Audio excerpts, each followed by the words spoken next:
Kita berdoa. Benar ya Tuhan, dan kami juga meyakini Engkaulah tempat perlindungan kami. Di dalam Engkaulah ya Bapa kami menaruh seluruh percaya kami dan seluruh hidup kami. Karena itu di dalam ibadah ini kami rindu sekali Tuhan menyapa kami lewat firman-Mu yang akan kami baca dan kami dengarkan dari uraian di mimbar ini.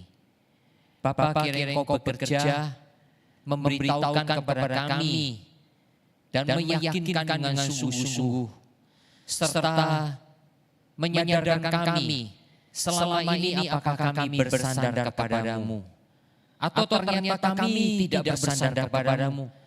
Kami menggantungkan diri kami pada kekayaan yang kami miliki.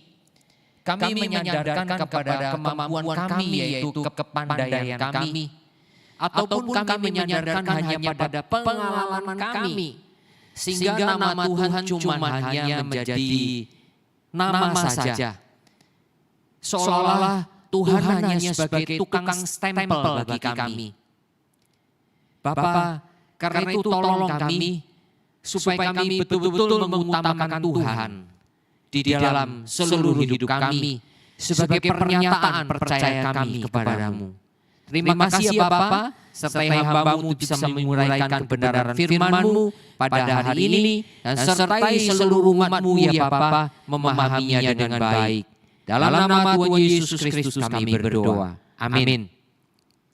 Jemaat Tuhan, kita membaca bersama-sama kitab Yosua pasal 20 ayat 1 sampai ayat 9.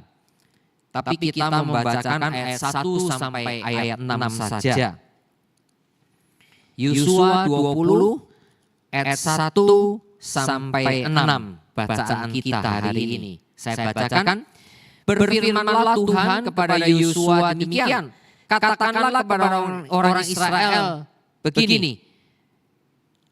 Tentukanlah bagimu kota-kota perlindungan yang telah kusebutkan kepadamu dengan perantaraan Musa, supaya siapa yang membunuh seseorang dengan tidak sengaja, dengan tidak ada niat lebih dahulu, dapat melarikan diri ke sana, sehingga kota-kota itu menjadi tempat perlindungan bagimu terhadap penuntut tebusan darah.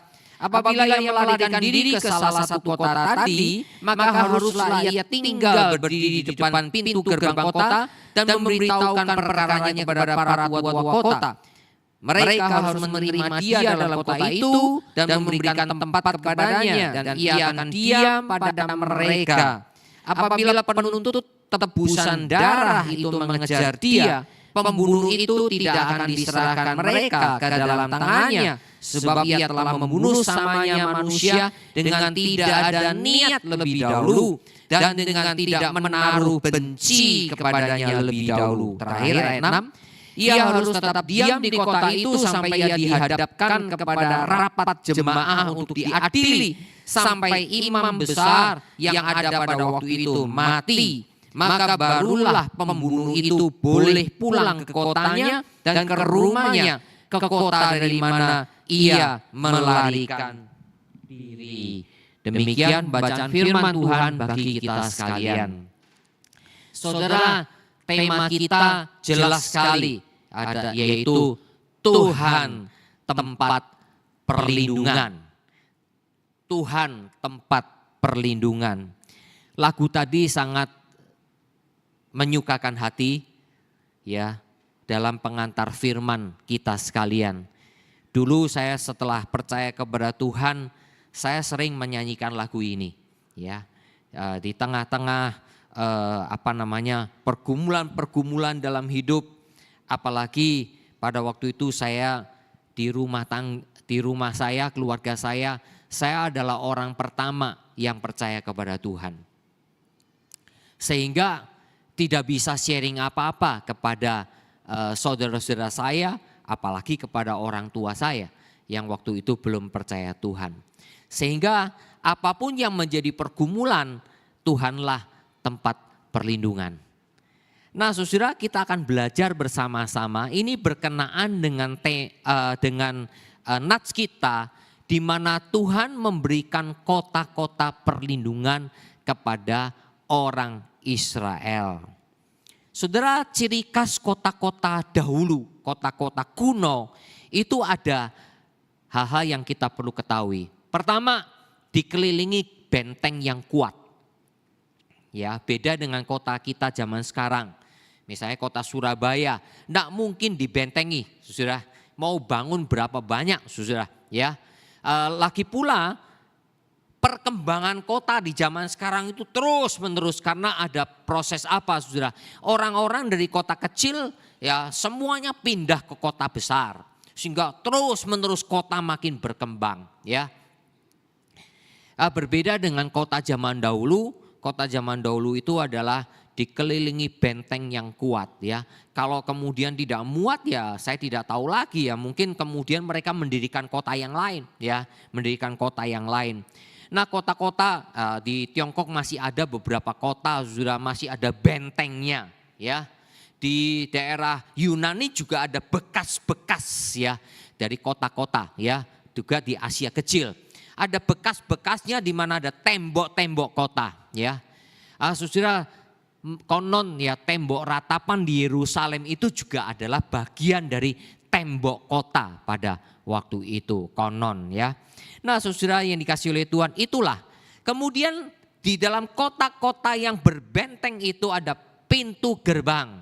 Untuk apa? Untuk keluar masuk, ya, dari masyarakat kota mau keluar, ya mungkin keluar kemana, keluar kota atau pergi bercocok tanam atau bagaimana. Begitu pula dengan orang-orang dari luar kota masuk juga harus lewat pintu gerbang, ya. Dan pintu gerbang itu selain sebagai tempat keluar masuk, maka pintu gerbang itu juga berfungsi sebagai tempat pertemuan, ya. Pertemuan para pemimpin tua-tua kota. Untuk apa? Untuk mengatur dan mengelola kota yang ada, ya. Apalagi kalau ada masalah. Jadi itu tadi kita baca, saudara, orang yang membunuh sesamanya tanpa sengaja, dia harus lari ke kota perlindungan dan bertemu dengan tua-tua kota masalahnya, ya. Dengan demikian maka diterima dan dia masuk ke kota perlindungan. Saudara, di dalam Bilangan pasalnya yang ke-35, Tuhan menetapkan di tanah perjanjian itu 6 kota untuk kota perlindungan. 3 di sebelah timur, 3 di sebelah barat. Dari peta itu, saudara, ya Golan, Ramot, dan Boser, ya, Hoser. Itu di sebelah timur, ya. Kemudian yang di sebelah barat Kades, ya. Kemudian ada Hebron dan Sekem, ya, atau Sikem. Itu di sebelah barat. Yang memisahkan mereka adalah Sungai Yordan, ya. Sungai Yordan itu adalah sungai yang berasal yang berhulu mungkin, ya, dari gunung yang di utara. Kemudian ada Danau Galilea, kemudian terus turun ada Laut Mati, ya, Laut Mati yang besar itu.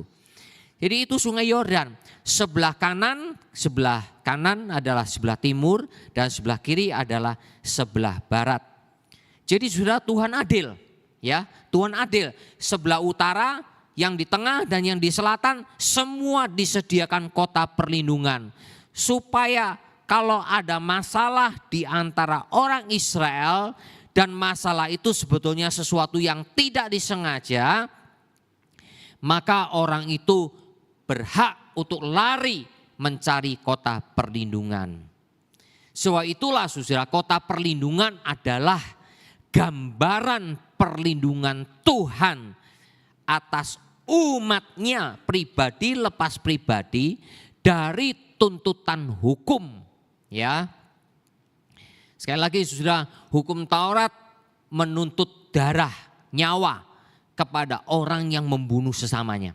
Ya, jadi gigi ganti gigi, mata ganti mata, nyawa ganti nyawa. Lex talionis itu hukum yang nyata-nyata di dalam hukum Taurat, ya. Nah, tetapi ada orang yang tidak sengaja, ya, tidak sengaja. Mungkin saudara pikir memangnya ada orang yang membunuh tanpa sengaja. Bisa saja, saudara, ya. Misalnya, ya saya berikan contoh ya, saudara. Misalnya orang sedang membangun rumah, ya biasanya mereka memakai batu-batu. Nah, membangun rumah tanpa disengaja batunya jatuh mengenai orang, ya yang ada di bawahnya. Itu kan tanpa sengaja, ya mati, ya. Saudara, dia berhak untuk lari ke kota perlindungan, untuk tidak dikejar, tidak ditangkap oleh penuntut darah. Hukum Taurat juga mengatur orang Israel kalau sedang melakukan suatu pekerjaan tertentu, misalnya menggali sumur, ya itu dicatat di dalam hukum Taurat. Menggali sumur itu kalau bisa tetap dikasih tanda-tanda rambu-rambu. Jangan sampai engkau menggali sumur tidak dikasih rambu-rambu, ada orang yang tidak tahu kejeblos masuk dan misalnya mati, ya. Nah, kalau dia jelas sudah kasih rambu, itu ya tidak bersalah orang yang menggali sumur tersebut. Nah, karena itulah mengapa saudara sekarang ini pekerja konstruksi, ya orang modern, itu semua aturannya menurut saya diambil dari pemahaman hukum Taurat. Ya, pekerja-pekerja konstruksi itu semua harus ada perlindungan, bukan hanya helm dan sebagainya. Ya, untuk yang naik-naik juga ada tali, ya, yang untuk apa? Untuk mencegah untuk kemungkinan jatuh. Semuanya, ya jalan raya juga begitu, semua harus dilindungi, ya. Jadi saudara, kalau melihat caranya Tuhan mengatur bangsa Israel, sebetulnya waktu itu sudah termasuk komplit sekali. Kita bersyukur loh firman Tuhan, ya. Jadi Tuhan itu memperhatikan sampai detail sedemikian, ya. Nah, saudara, kota perlindungan itu harus mewujudkan keadilan bagi yang tidak bersalah. Saudara, kejadian-kejadian dalam kehidupan dengan sesama kita itu kadangkala bisa terjadi oleh karena ketidaksengajaan, ya, ketidaksengajaan sehingga tidak bersalah. Dan bagaimana bisa mengerti bahwa itu tidak bersalah? Orang biasanya saudara kalau terjadi masalah, si A dengan si B terjadi masalah, cekcok, ya ramai sekali. Kalau saudara tanya kepada mereka berdua, pasti yang satu akan menyalahkan yang lain. Si A akan menganggap dirinya benar, si B-nya yang salah. Begitu pula si B-nya akan menganggap dirinya benar, si A-nya yang salah. Itu seringkali terjadi. Ya kan? Itulah namanya egoismenya kita, ya, egoisnya kita sekalian. Nah, hukum Taurat sebetulnya mengatur, kalau betul-betul kamu tidak bersalah, engkau pergi. Orang yang membunuh tanpa bersalah, ya tidak sengaja dan tidak membenci, saudara, itu jelas tadi kita baca bersama. Dia berhak lari ke kota perlindungan, ya. Nah, saudara, yang dilihatnya apa, saudara? Kejujuran hati nurani. Kejujuran hati nurani kita. Saudara, Alkitab mengatur, saudara. Karena itulah di dalam kita sebagai orang Kristen, kita harus terus melatih hati nurani kita. Mazmur mengatakan, ya Mazmur banyak sekali. Pada waktu malam aku berdiam bersama Tuhan. Disitulah aku menguji hati saya. Nah, kita orang Kristen harus terus mengasah hati nurani kita. Supaya kita menjadi orang Kristen yang peka di hadapan Tuhan. Ada orang menganggap dirinya Kristen, tapi dia cuek dengan hati nuraninya. Dia selalu merasa menang sendiri. Dia selalu menganggap orang lain salah, pasti. Ya. Nah, saudara, dia orang yang tidak pernah merenungkan firman Tuhan, yang tidak pernah tunduk sujud di hadapan Tuhan, membiarkan Tuhan bekerja, mengoreksi hatinya. Dia akhirnya lama-lama kita tidak mengasah hati nurani kita. Kita menjadi orang bebal. Kita bahkan menjadi orang yang kelihatan lebih jahat dari orang lain. Itu bisa terjadi. Ya.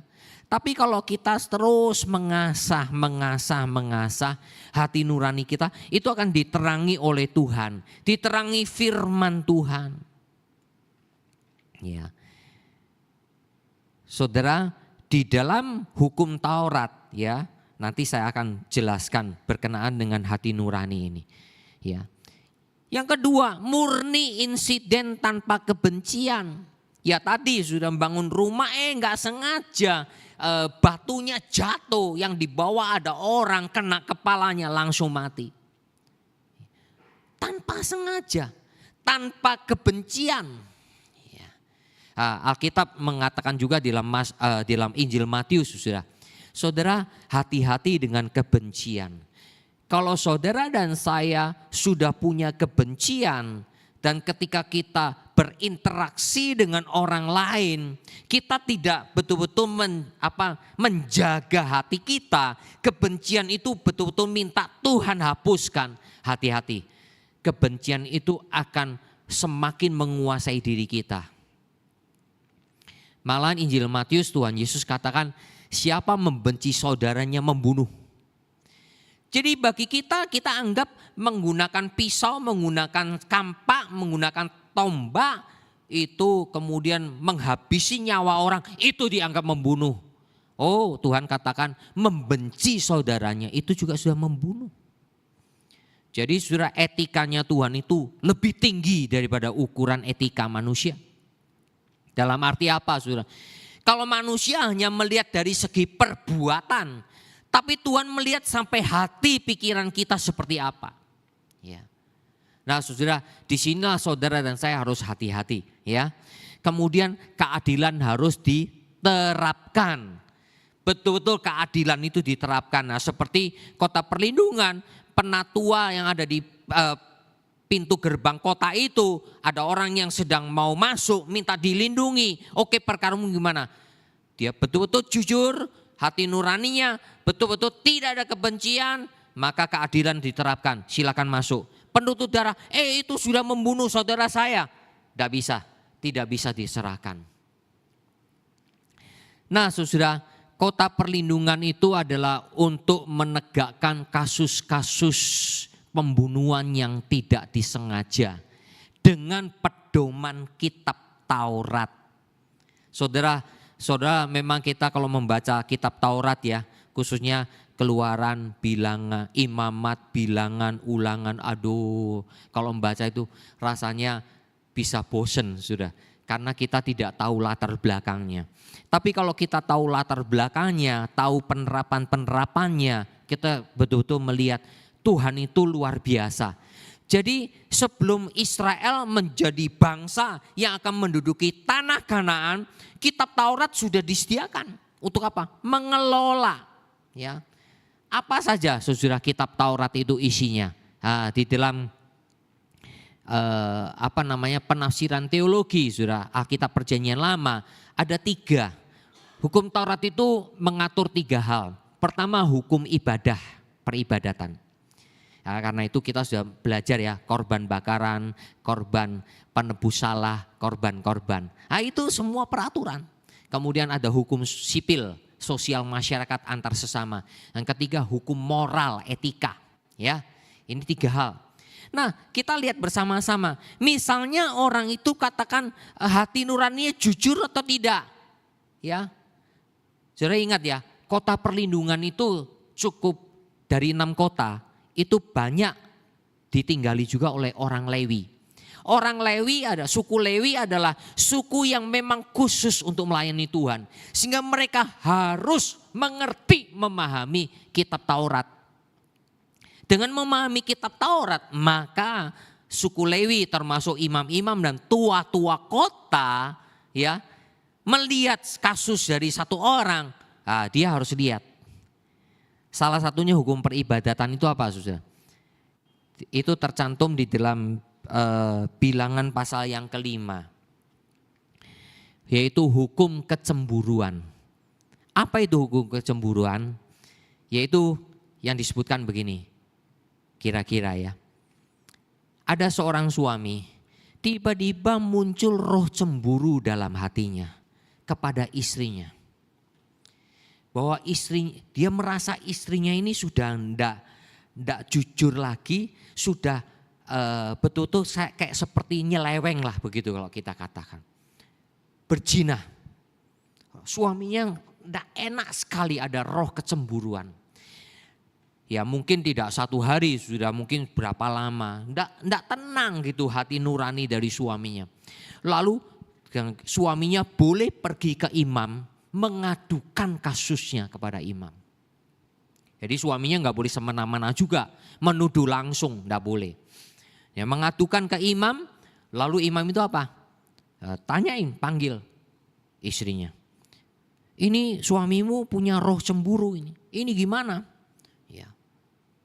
Oh enggak kok, saya enggak melakukan apa-apa, saya tidak berzina. Ya. Nah untuk membuktikannya saudara, maka imam harus mengambil air suci dari ruang kudus, air suci, kemudian mengambil debu yang ada di ruang suci dari kemah suci atau bait Allah. Ya. Debu dari ruang suci itu dicampur dengan air suci dalam ruang suci. Tentu imam berdoa kepada Tuhan. Tuhan ini ada kasus gini, ya Tuhan kau yang tahu hati manusia.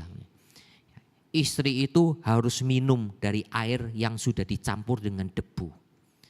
Kalau istri itu jujur dan tidak melakukan perselingkuhan, perzinahan, maka istri itu aman. Tapi kalau istri itu melakukan perselingkuhan dan tidak jujur mengakuinya, maka perutnya akan menjadi busung, menjadi menggelumbung. Itu aturan Taurat. Jadi saudara pada waktu itu Tuhan tidak bisa dipermainkan. Tuhan tidak bisa dipermainkan. Karena itulah saudara, kejujuran hati nurani itu penting sekali. Saya terus berjuang sama dengan saudara karena saya juga manusia biasa, ya. Saya juga manusia biasa. Saya harus terus-menerus melatih hati nurani saya di hadapan Tuhan. Terus-menerus. Karena apa? Kita ini semua orang berdosa, penuh dengan kelemahan. Jadi saudara, dengan pedoman kitab Taurat itu, ya, penatua kota dalam sidang jemaah mengadili orang Israel yang meminta perlindungan di kota itu, ya, minta perlindungan. Sebab itulah fungsi kota perlindungan sebetulnya adalah tahanan kota. Beda dengan penjara, ya. Penjara itu kan sel khusus, ya, di penjara. Tapi kalau kota, tahanan kota, tapi kota berarti apa? Masih bisa bergaul dengan masyarakat lain, betul kan? Beda dengan penjara, saudara. Saudara, saya tidak tahu ya, di sini sudah ada yang pernah dipenjara atau tidak ya. Semoga tidak ada, ya. Tapi yang saya tahu ada orang Kristen ya mungkin karena siriknya orang lain akhirnya kena hukum di penjara. Saya pernah tahu ada cerita yang saya tahu orang itu sangat luar biasa untuk Tuhan, cinta Tuhan. Tapi dipaksa di penjara. Wah, dia merasakan sulit yang luar biasa. Nah saudara, tapi caranya Tuhan untuk menolong orang yang demikian, itu tahanan kota bukan dengan penjara. Jadi saudara, Tuhan itu sangat humanis sekali. Tuhan itu sangat mengerti manusia. Ya. Saudara, tetapi saudara, kalau orang itu membunuh dengan sengaja, punya kebencian, taruhannya nyawa ganti nyawa, itu hukum Tuhan. Nah, saudara, seringkali orang yang tidak suka dengan firman Tuhan, seringkali ngomongnya apa? Tuhan itu kejam, nyawa ganti nyawa, mata ganti mata, ya. Terus apalagi deh ya. Mulut ganti mulutnya. Waduh, kalau mulut gimana ya? Dijahit kah? Supaya nggak bisa ngomong lagi. Saudara, kalau nyawa ganti nyawa, apakah Tuhan itu kejam? Saudara, itu bagian dari keadilan Tuhan, bukan keadaan neraka. Neraka itu malah selama-lamanya lagi dalam penyiksaan. Apakah Tuhan jahitnya kejam? Tidak, saudara. Itu keadilan Tuhan. Tetapi bagi orang yang tidak sengaja melakukan pembunuhan, dia tidak punya kebencian, wah Tuhan itu sangat humanis sekali. Tuhan mengerti orang itu tidak boleh dihukum. Nah manusia biasanya apa saudara? Karena menuntut ya alasannya hukum Tuhan, nyawa ganti nyawa. Tapi dia tidak mau apa? Mengerti situasinya bagaimana. Nah itulah mengapa sebetulnya fungsi pengadilan harusnya begitu. Kalau ternyata pengadilan telah dikuasai oleh kekuasaan tertentu, pengadilan telah dikuasai oleh orang yang berduit, maka keadilan tidak terjadi, pasti. Ya. Saudara, saya ingat di dalam satu raja-raja atau kisahnya Daud. Saudara, Daud ketika itu sedang dalam keadaan yang lemah sekali. Dia terusir dari kerajaannya, ya. Salah satunya oleh anaknya sendiri Absalom, ya. Lalu ada satu orang namanya Shimei. Shimei itu ngutuki Daud. Terkutuklah kamu Daud, terkutuklah kamu Daud. Waduh. Padahal Daud itu masih ada pengawal-pengawalnya yang mengikuti Daud, yang setia. Masih ada panglima perangnya. Daud sedang keadaan sedih. Terkutuklah Daud, terkutuklah Daud.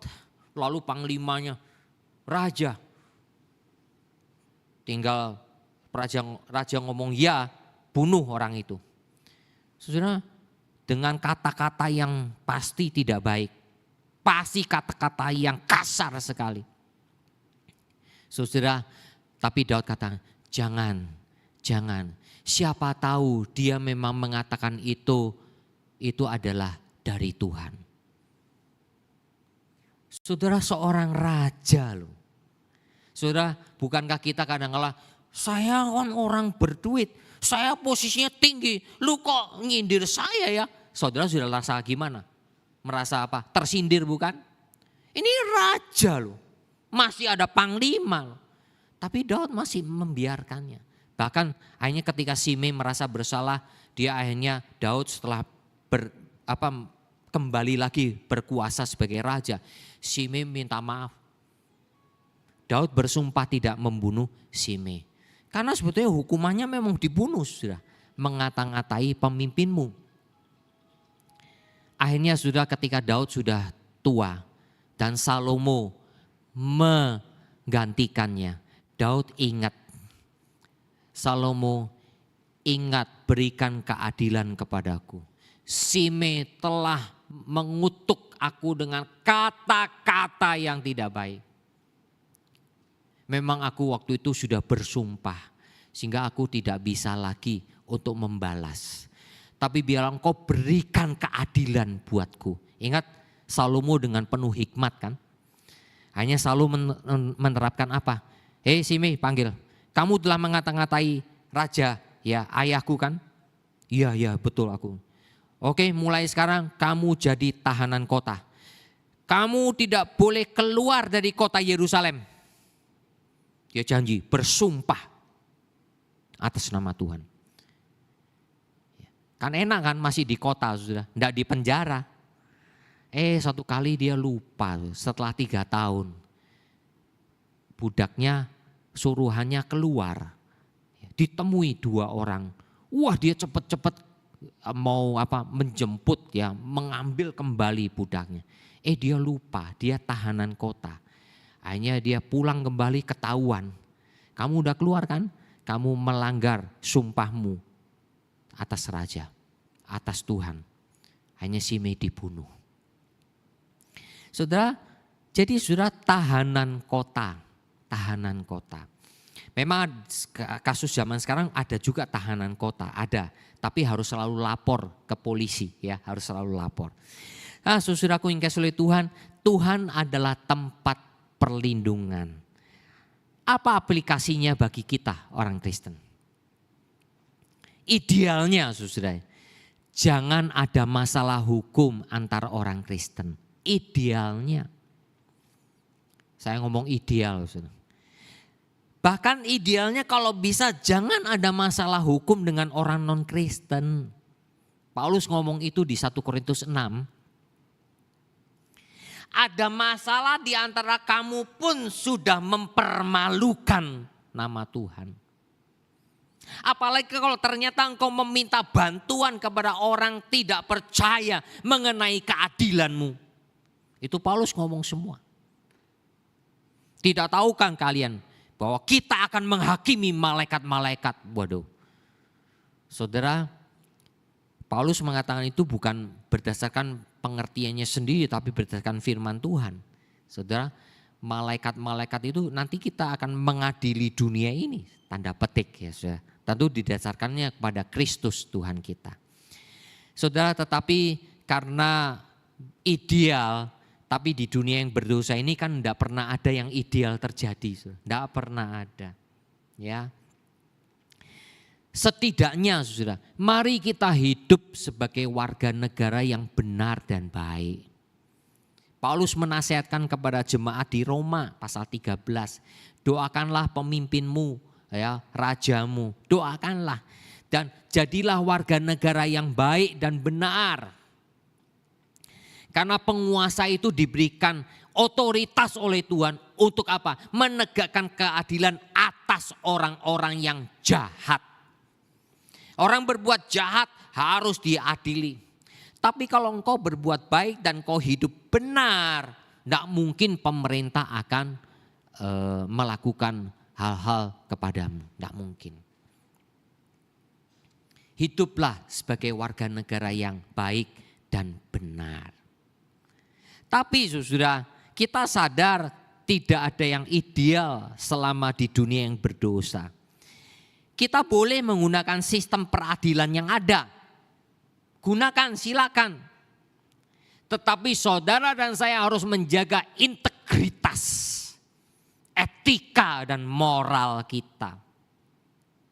Loh, ya kembali lagi saudara, saya katakan tidak. Di dunia yang berdosa ini tidak ada yang ideal. Saya kok mendengar kok ngomongnya itu Kristen. Kristen dengan Kristen saling ya, saling apa? Masukkan ke pengadilan. Waduh, saling bertengkar. Paulus sudah ngomong di 1 Korintus pasal 6. Ada masalah di antara kamu pun sudah membuat malu. Apalagi kepada masalah hukum. Ya. Nah, integritas moral dan etika ini harus ada pada kita. Saya berikan contoh Paulus. Saudara, sebetulnya rasul-rasul dan nabi-nabi ya di dalam Alkitab itu mereka banyak menderita. Sebagai nabi-nabi, sebagai rasul-rasul yang memberitakan firman Tuhan dengan menegakkan firman Tuhan, mereka dibenci sama banyak orang, termasuk nabi-nabi itu banyak dibenci sama orang Israel, ya, umat Israel. Banyak dibenci oleh nabi-nabi palsu. Ya. Karena nabi-nabi itu berani ngomong yang benar, berani ngomong firman Tuhan, mereka dibenci. Rasul-rasul begitu apalagi memberitakan Yesus Kristus. Mereka menderita di penjara itu tidak apa-apa, mereka bersuka cita. Buktinya apa? Paulus pun di penjara pun memuji-muji Tuhan kok dengan Silas. Hanya dengan memuji-muji Tuhan apa? Penjara, pintu-pintu penjara terbuka semuanya. Dan apa? Borgol yang di tangan Paulus pun terbuka semua. Itu di dalam Filipi. Kisah Rasul pasal 16. Tapi saudara, Paulus itu didera, disesah tanpa diadili oleh penguasa pada waktu itu. Ya. Mungkin untuk menyenangkan orang-orang Yahudi yang benci sama Rasul Paulus, benci kekristenan, ya, dan juga orang-orang lain yang karena orang Kristen kalau sudah jadi Kristen kan tidak menyembah dewa-dewa. Tidak menyembah dewa-dewa maka tidak membeli patung-patung. Wah, ini yang patung-patung ini sudah, waduh, pasar sepi. Tidak ada yang beli gara-gara jadi Kristen semua. Wah, mereka tambah lagi. Paulus didera. Pembesar-pembesar itu mau membebaskan Paulus. Tidak. Apakah dasarnya bagi kamu? Kami warga negara Roma, tidak ada dasar pengadilan tidak boleh menyiksa mendera kami. Waduh, penguasa di situ ketakutan, pemimpin di situ kota Filipi ketakutan, pengen membebaskan Paulus. Saudara, Paulus berintegritas, etika dan moralnya. Begitu pula pada waktu dia naik banding ke Kaisar. Ada satu wali negeri, wah pengen mempermainkan Paulus. Dia mengharapkan sesuatu dari Paulus. Saudara baca kisah para rasul. Paulus tidak mau nyogok. Itu namanya apa? Integritas, etika dan moral. Saudara yang dikasih oleh Tuhan, saya bersyukur ya. Pada waktu meminta izin untuk gereja ini, kita tidak lakukan itu semua. Puji Tuhan. Saudara, ya tentu karena apa saudara? Kita harus punya apa? Hidup selalu takut akan Tuhan. Kalau kita menganggap Tuhan adalah tempat perlindungan kita, kita harus hidup takut akan Tuhan. Jadi Tuhan itu bukan lip service dalam diri kita. Apa-apa haleluya, tapi yang di sana halelupa. Di gereja haleluya, ketika saudara dan saya menjalani kehidupan halelupa. Halelupanya apa saudara? Tetap lakukan suap, menyuap, bertindak tidak benar, tidak jujur dan sebagainya. Tidak bisa belajar. Saya ngerti perjuangan saudara itu berat. Saya dulu membantu mama saya berdagang toko. Wah, dalam politik dagang saya juga sedikit tahu lah. Campur-campur obat itu untuk memanipulasi, saya tahu semua. Untuk dapat untung. Ngomongnya ini kualitas benar, asli, buatan Jerman. Ternyata KW2. Saya ngerti itu semua. Ya. Tapi saudara, perjuangan kita, integritas kita, etika kita, moral kita. Katakan, oh kamu mau misalnya besi, ukuran 1 cm, katakan saja 1. Wah ternyata sekarang enggak ada 1 cm. Diomonginya 1 cm, tapi ternyata faktanya cuma 0,9 mili. Ya ngomong saja. Itu bagian dari apa? Etika dan moral kita. Ya kalau sudah tahu sama tahu enggak perlu ya. Karena sudah tahu sama tahu. Saudara yang kasih oleh Tuhan. Itulah yang namanya apa? Menjaga integritas dan moral kita. Jadi Tuhan yang selalu dan kita sadar kita hidup di hadapan Tuhan. Itulah yang saya katakan coram Deo. Tuhan tempat perlindungan kita. Bukan kotanya yang menjadi perlindungan. Tapi Tuhan yang menjadi perlindungan. Saudara, ini gunung-gunung daerah Israel, Yudea. Kemungkinan Yesus itu pada waktu pada waktu berpuasa 40 hari kemungkinan di set ini. Ya maksudnya bukan di set itu ya, tapi pegurunan yang begini ya. Nah, Daud juga kalau lari-lari kemungkinan ke sini. Tuhan gunung batuku. Tuhan tempat perlindunganku. Nah, di situ ada goa-goa. Tempat untuk bersembunyi dan sebagainya. Tapi Daud sadar Tuhan yang menjadi tempat perlindungan. Kalaupun tempat-tempat itu seolah-olah jadi perlindungan, tapi itu semua yang melindungi Tuhan bukan tempatnya. Nah ini sudah perlu. Salib, gereja harus ada salib. Yang terpenting bukan gereja harus ada salib. Hatimu harus ada salib Yesus. Bukan kalungmu yang ada salib, tapi apa? Hidupmu, hatimu tidak pernah ada salib. Itu percuma. Ya, itu percuma. Jadi Daud tahu. Karena apa? Ketika memang betul sih tetap manusianya harus berjaga-jaga. Tapi Daud mengatakan, jikalau sia-sialah pengawal berjaga-jaga. Jikalau Tuhan tidak melindungi kota itu. Jadi yang terpenting itu Tuhannya. Itu ajaran Alkitab berbeda dengan ajaran non-Alkitab. Misalnya kasus apa? Tuhan menampakkan diri kepada Elia. Dengan apa? Dengan dengan angin, ya. Tapi dikatakan di dalam 1 Raja-Raja 9, tidak ada Tuhan dalam angin itu. Dalam badai. Kemudian dalam apa? Api. Tuhan menampakkan diri dengan api. Tapi tidak ada Tuhan dalam api itu. Dengan angin yang besar. Tapi tidak ada Tuhan dalam angin itu. Itu dalam 1 Raja-Raja 19. Beda saudara, ajaran Alkitab dengan non-Alkitab. Ajaran Alkitab itu teosentris. Tuhan yang pusatnya. Kalau non-Alkitab antroposentris. Manusianya yang jadi pusat. Nah, kalau antroposentris, saudara, anginnya besar, ini berarti ada Tuhan ini. Tuhan lagi datang. Padahal Tuhan pakai angin. Jadi Tuhan tidak identik dengan angin. Ada gempa besar, Tuhan pakai gempa. Tapi tidak ada Tuhan dalam gempa itu. Nah ini saudara harus ngerti ini. Ya.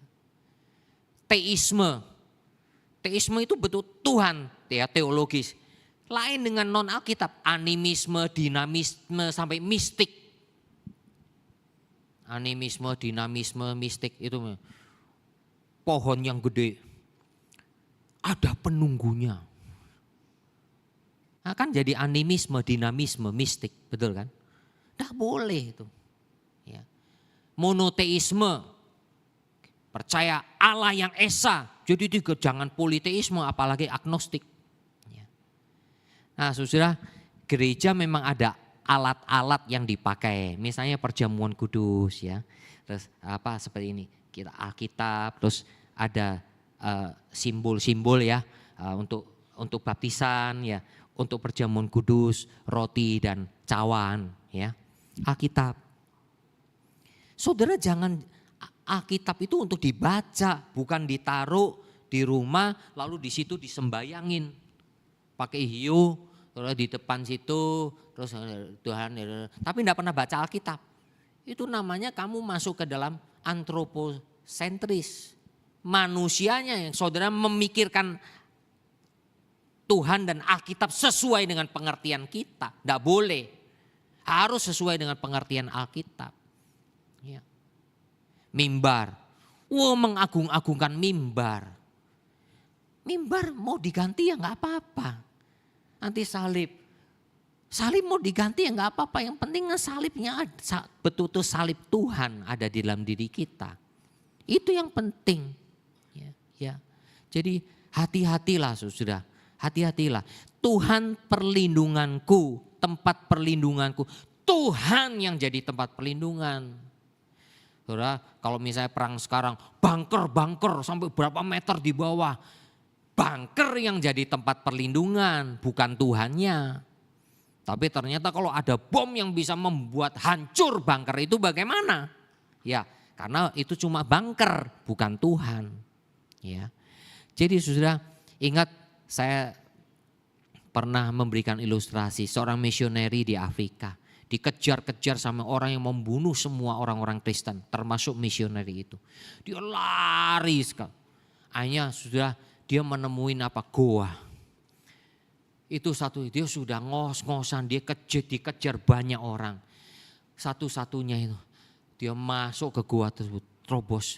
Masuk yang lebih dalam, ada tempat lebih dalam.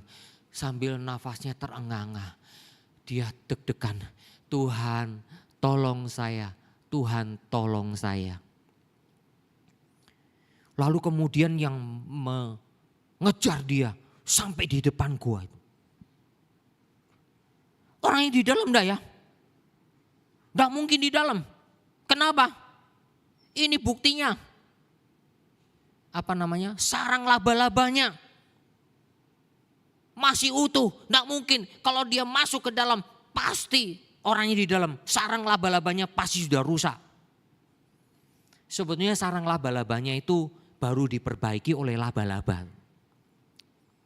Jadi dia masuk melewati sarang laba-laba. Aduh Tuhan tolong. Hanya laba-laba itu kemudian tiba-tiba dengan cepatnya memilin kembali sarangnya itu menutupi seluruh gua. Orangnya nggak tahu kalau misionaris itu ada di dalam gua. Di dalam Tuhan sarang laba-laba bisa menjadi pintu besi yang kuat. Tapi pintu besi yang kuat kalau tidak ada Tuhan itu bisa dimusnahkan begitu saja. Saudara, kembali lagi itu case itu memang sangat membuat saya bersyukur. Tapi yang saya ingat adalah Tuhannya. Jadi kalau saudara dan saya berlindung kepada Tuhan kita, bukan kepada yang lain. Nah, itulah yang menjadi pemikiran yang harusnya ada pada kita semua. Kiranya Tuhan memberkati firman-Nya. Amin. Mari kita berdoa.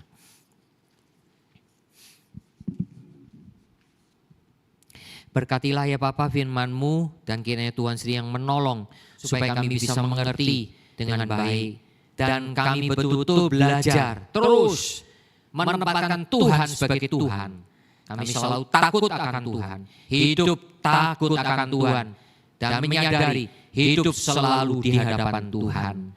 Dengan demikian ya Bapa, Engkaulah tempat perlindungan kami dari segala hal apapun yang kami harus hadapi di dalam kehidupan kami di bumi yang berdosa ini. Tolonglah kami ya Bapa. Terima kasih, dalam nama Tuhan Yesus Kristus kami berdoa. Amin. Saya serahkan kembali.